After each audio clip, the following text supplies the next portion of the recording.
In this video, we will talk about how to prove Pythagorean theorem. The proof is also geometrical.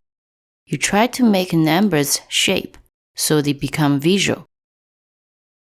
Draw a square along the side of A, hence its area is A squared. Draw a square along the side of B, so its area is B squared.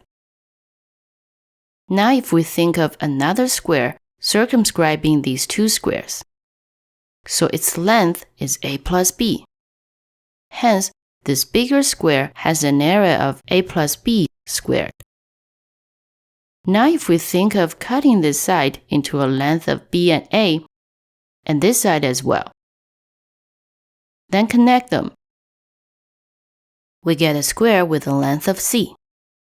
To see why, notice that these four right triangles are exactly the same with the original one.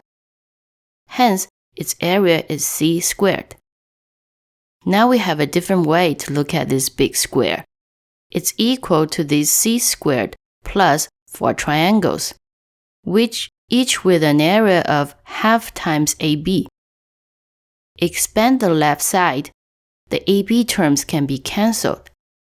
It's easy to see that A squared plus B squared equals to C squared. So the theorem is proved.